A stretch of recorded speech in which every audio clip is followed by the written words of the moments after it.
पहले से ही मुश्किलों का सामना करने वाली कांग्रेस को 2027 के विधानसभा चुनाव से पहले एक और बड़ा झटका लग सकता है। इसके संकेत वो नेता दे रहे हैं जो खुद पाला बदलकर बीजेपी में शामिल हुए हैं। बीजेपी नेताओं का दावा है कि कांग्रेस के कई बड़े नेता और विधायक कांग्रेस का हाथ झटककर बीजेपी के दामन को थाम सकते हैं, बीजेपी के कमल को थाम सकते हैं। रिपोर्ट देखिए। कांग्रेस ने बड़ी टूट किया है।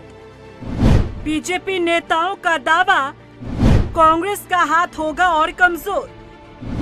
2027 से पहले कई कांग्रेसी बीजेपी की ओर।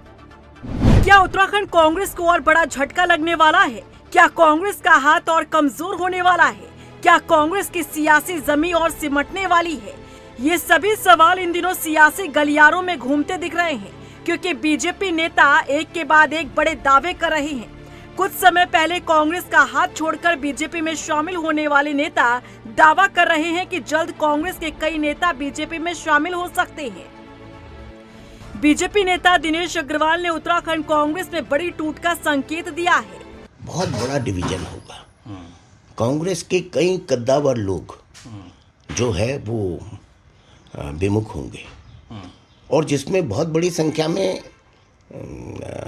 वो लोग भी होंगे जिनको आज ये किसी प्रकार से टॉलरेट नहीं करते।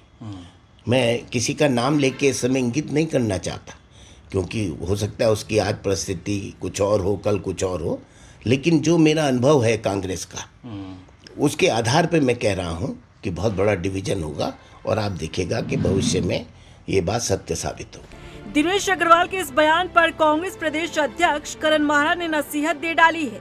करण माहरा ने निशाना साधते हुए कहा कि कांग्रेस की चिंता छोड़कर बीजेपी को अपने कुनबे की चिंता करनी चाहिए। बीजेपी लगातार कांग्रेस के टूटने की बात कर रही है, और हालात ये हैं कि खुद 5 कैबिनेट मंत्रियों की पोस्ट खाली, उसको भर नहीं पा रहे हैं। पहले ही 4 थी, और अब प्रेमचंद अग्रवाल के इस्तीफे के बाद 1 पोस्ट और खाली हो गई है। इतना घमासान मचा हुआ है कि उनको भरने की हिम्मत भारतीय जनता पार्टी नहीं कर पा रही है। दूसरी तरफ अध्यक्ष का कार्यकाल समाप्त होने के बाद साफ साफ कहा गया था कि अब महेंद्र भट्ट जी के जगह पर कोई और स्थान लेगा। उसको भी पिछले 3 महीने से लगातार टाल रहे हैं, क्योंकि अंदर इतना विवाद है कि बहुत ज़बरदस्त है। कांग्रेस की चिंता करने वाली बीजेपी को अपने घर को और कुनबे को संभालने की चिंता करनी चाहिए। बता दें कि दिनेश अग्रवाल से पहले बीजेपी नेता मधुसूदन जोशी ने भी कांग्रेस के 10 विधायकों के बीजेपी में शामिल होने का इशारा दिया था। उन्होंने दावा किया था कि 27 चुनाव से पहले कांग्रेस को बड़ा झटका लगने वाला है।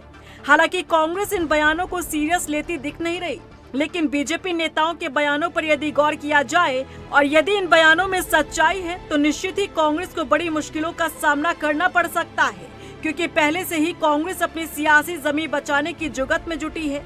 और यदि कांग्रेस के कई नेता और विधायक पार्टी का साथ छोड़ बीजेपी में शामिल होते हैं, तो 27 चुनाव में नैया पार लगाने का सपना देख रही कांग्रेस के लिए ये महज सपना बनकर ही न रह जाए। रफ्तार मीडिया के लिए देहरादून से सुशांत सिंह के साथ ब्यूरो रिपोर्ट।